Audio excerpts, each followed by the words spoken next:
Hello बच्चों, मैं हूं विशाल सर। रेलवे शिक्षण संस्थान में आपका स्वागत है। कक्षा 9 के विज्ञान के टॉपिकों में चलिए हम और आगे बढ़ते हैं।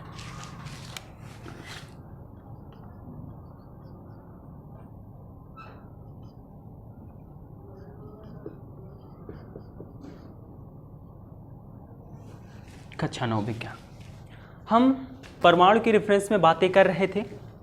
परमाणु क्या है, इनसे संबंधित आज सारी बातों को डिटेली पढ़ेंगे। चलिए देखते हैं। तो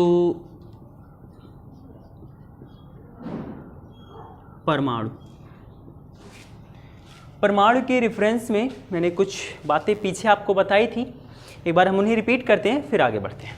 देखिए, परमाणु के रेफरेंस में मैंने आपको बताया था कि परमाणु के संदर्भ में सबसे पहले जो डाल्टन साहब थे, डाल्टन ने अपना एक परमाणु सिद्धांत दिया था जिसमें क्या क्या बातें थी मैंने आपको बताया था। परमाणु के विषय में डाल्टन ने बताया था कि परमाणु एक अति सूक्ष्म अविभाज्य कण है। परमाणु जो होता है इसे हम ना तो उत्पन्न कर सकते हैं ना ही नष्ट कर सकते हैं।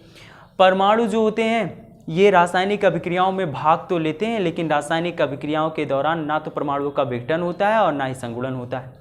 बात समझ में? ठीक। जो परमाणु होते हैं, अगर किसी तत्व के एक ही तत्व के अलग अलग परमाणु हैं तो इन अलग अलग परमाणुओं के जो गुणधर्म हैं ये एक जैसे हैं। अगर कई सारे अलग अलग परमाणु हैं, किसी अलग अलग तत्व के अलग अलग परमाणु हैं तो इन अलग अलग परमाणुओं के गुणधर्म अलग अलग होंगे।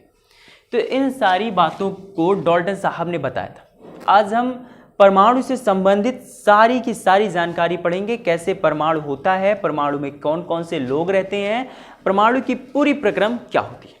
तो इन टॉपिक को पढ़ने के लिए सबसे पहले चलते हैं हम जे थॉमसन के परमाणु मॉडल पर।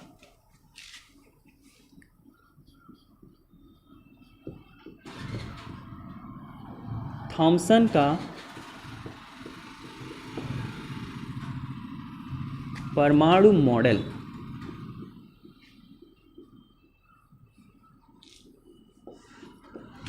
थॉमसन का परमाणु मॉडल।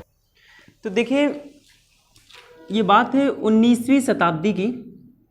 डाल्टन के बाद, जब डाल्टन ने अपनी परिकल्पना कर ली, उसके बाद डाल्टन ने अपनी परिकल्पना में ये बताया था कि जो हमारे परमाणु होते हैं, ये परमाणु एक अति सूक्ष्म अविभाज्य कण होता है ना।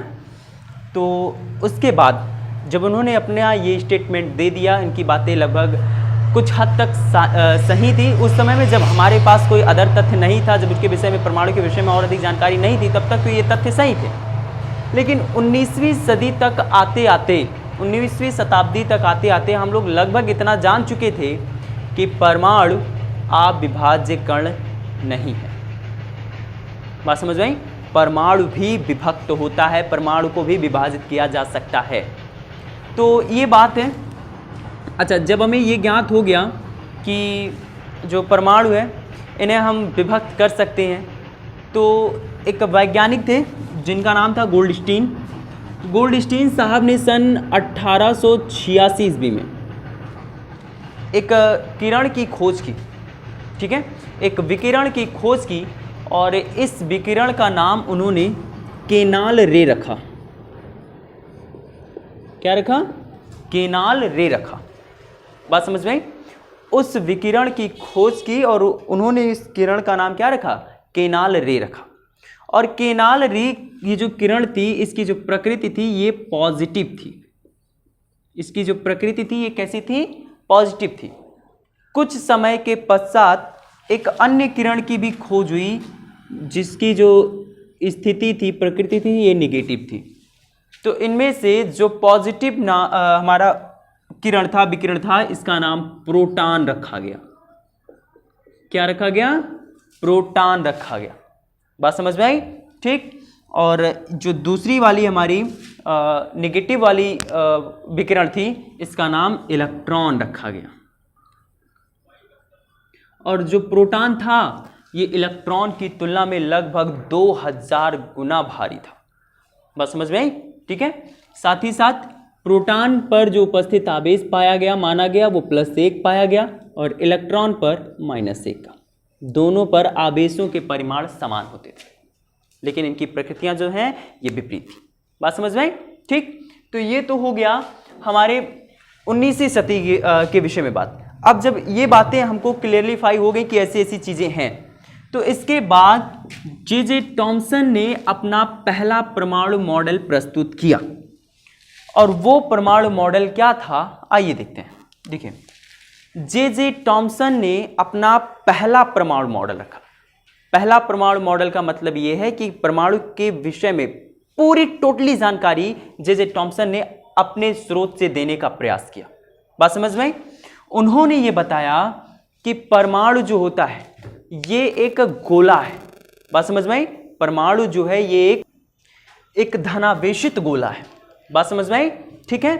और इनमें जो इलेक्ट्रॉन होते हैं, ये इलेक्ट्रॉन ठीक उसी प्रकार से धसे होते हैं गोले में जैसे कि हमारे तरबूज में बीज धसे होते हैं।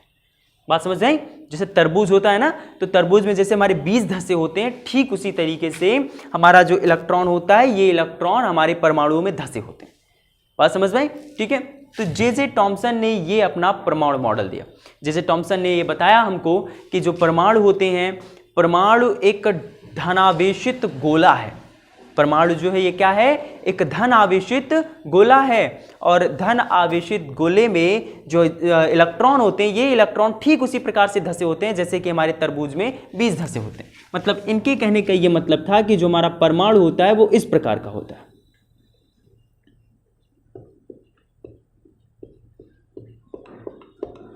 ये हमारे परमाणु का पृष्ठ हो गया और ये इलेक्ट्रॉन हो गए। जे टॉमसन के अकॉर्डिंग जो हमारा परमाणु मॉडल था वो इसी प्रकार का था। बात समझ में आई? ठीक है। तो अब इन परिस्थितियों में जे टॉमसन के परमाणु मॉडल में बहुत सारी कमियां थी। तो इन कमियों को दूर करने के लिए एक अगले वैज्ञानिक आते हैं, रदरफोर्ड। तो रदरफोर्ड ने अपना परमाणु मॉडल रखा। तो रदरफोर्ड ने अपना परमाणु मॉडल रखा। तो रदरफोर्ड ने अपने परमाणु मॉडल के विषय में जानने के लिए एक एक्सपेरिमेंट किया। वो मैंने पीछे आपको बताया भी था, एक बार यहाँ आगे समझते हैं। तो रदरफोर्ड भी जो परमाणु है कैसा है उसके लिए एक एक्सपेरिमेंट करते हैं। ठीक है। उस एक्सपेरिमेंट का नाम ये देते हैं अल्फा कणों के प्रकीर्णन का प्रयोग।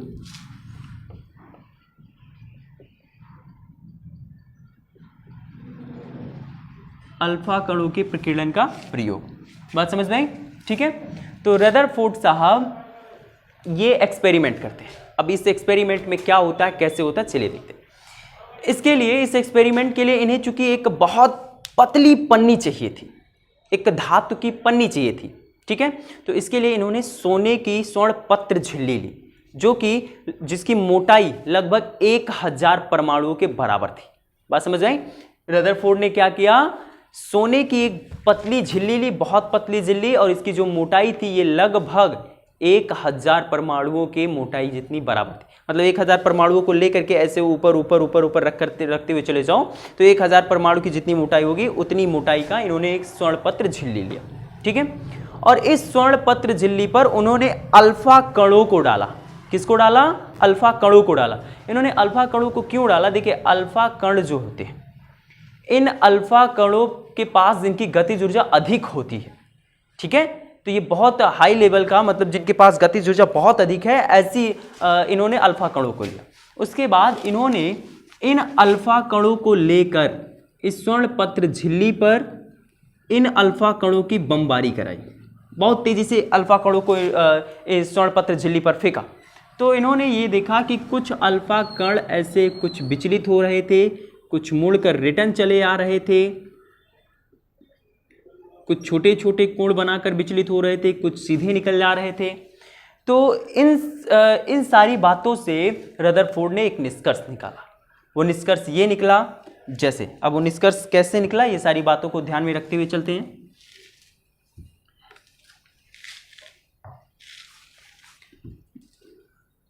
ये सोने का कोई एक परमाणु हो गया, ठीक है। तो कुछ अल्फा कण सीधे गुजर गए, कुछ छोटे छोटे कोण बनाते हुए गुजरे,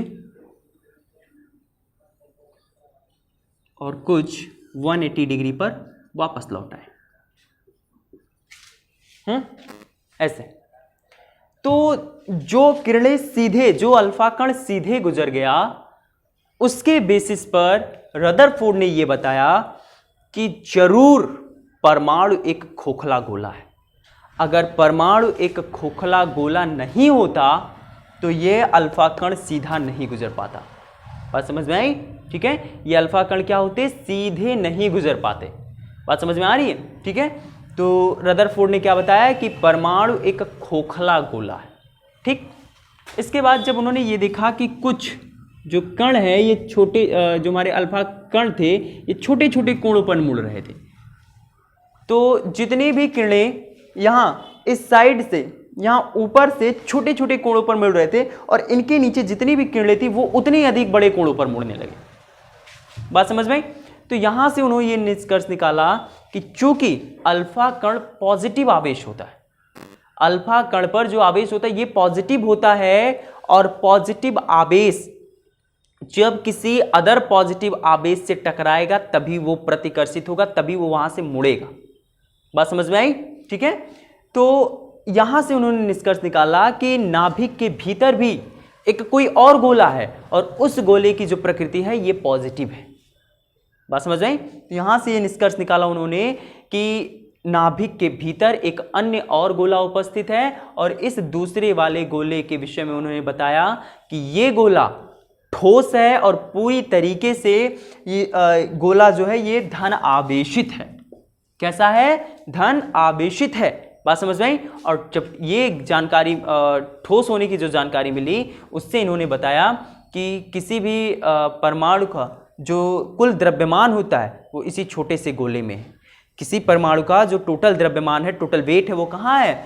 इसी ठोस गोले में है, क्योंकि इसके ठोस होने का रीजन जो है, इसका संपूर्ण द्रव्यमान यहीं एकत्रित है, इसीलिए ठोस है। बात समझ में आई? और इसकी जो प्रकृति है ये प्रकृति धन आवेशित है। बात समझ में आई? तो इतनी बातें रदरफोर्ड ने अपने अल्फा कणों के प्रकीर्णन के प्रयोग की सहायता से ज्ञात की। अब इसके बाद रदरफोर्ड ने अपना जो परमाणु मॉडल था इसमें कुछ बातें कही। तो उन्होंने ये बताया, देखें, पहली बात इन्होंने ये कही कि परमाणु एक खोखला गोला है और इस खोखले गोले के भीतर एक अन्य ठोस गोला है, और इस ठोस गोले की प्रवृत्ति धनात्मक है, और इसी धनात्मक ठोस गोले में हमारे परमाणु का संपूर्ण द्रव्यमान केंद्रित है, जिसे इन्होंने नाभिक नाम दिया। पहली बात इन्होंने ये बताई। दूसरी बात इन्होंने ये बताई कि नाभिक के बाहर कुछ कक्षाएं हैं, इन कक्षाओं में इलेक्ट्रॉन ऐसे वृत्ताकार मार्ग में चक्कर लगाते हैं। बात समझ में आई? और जो नाभिक है, नाभिक का आकार परमाणु की तुलना में काफ़ी ज़्यादा छोटा है। तो इन्होंने अल्फा कणों के प्रकीर्णन की सहायता से इतने बातों को कहा। अब इस एक्सपेरिमेंट में जो रिजल्ट निकले थे, उन रिजल्ट के द्वारा बताई गई जो चीज़ें थी, उन चीज़ों में कुछ कमियां थी। जैसे वो कमियां ये थी कि इन्होंने ये कहा था कि जो इलेक्ट्रॉन है ये इलेक्ट्रॉन जो परमाणु का नाभिक होता है, नाभिक के बाहर जो कक्षाएं हैं, इन कक्षाओं में वृत्ताकार मार्ग में चक्कर लगाता है, लेकिन इलेक्ट्रॉनों के अस्थायित्व के विषय में ये कुछ नहीं कह पाए। जैसे अस्थायित्व के विषय में कहने का ये मतलब है, इनके अकॉर्डिंग जो हमारा इलेक्ट्रॉन होता है वो ऐसे चक्कर लगाते हैं, ऐसे लगाते हैं और धीरे धीरे धीरे धीरे अपनी गतिज ऊर्जा खोते खोते वो जाकर के नाभिक से टकरा जाते हैं। अगर ऐसा होता तो नाभिक का विनाश हो जाता। बात समझ में आई? ऐसा नहीं होता। बात समझ में आई? ठीक है, तो इनके द्वारा ये कमियां थी। और इन्होंने ये भी कहा था कि इलेक्ट्रॉन जो है, जब वो वृत्ताकार मार्ग में, कोई भी आवेशित कण अगर वो वृत्ताकार मार्ग में गति करता है तो त्वरित होता है। तो अगर त्वरित हो रहा है तो त्वरित आवेशित कण जब त्वरित होता है तो ये ऊर्जाओं को रिलीज करता है। बात समझ में आई? तो इससे कुछ किरणें भी निकलनी चाहिए थी, जो कि इन्हीं सब बातों को रदरफोर्ड जो है वो एक्सप्लेन नहीं कर पाए थे। तो बाद में एक अदर वैज्ञानिक आते हैं जिनका नाम था नील्स बोहर। नील्स बोहर आकर के रदरफोर्ड के परमाणु मॉडल में जितनी भी कमियां थी उनको दूर करते हैं। इलेक्ट्रॉन, सबसे बड़ी जो कमी थी वो इलेक्ट्रॉन के अस्थायित्व के विषय में ही थी, उन कमियों को दूर करते हैं और दूर करने के बाद परमाणु क्या है इनके विषय में सही और सटीक जानकारी हमें देते हैं। तो आज के लिए बस इतना ही, शेष कल पढ़ते हैं।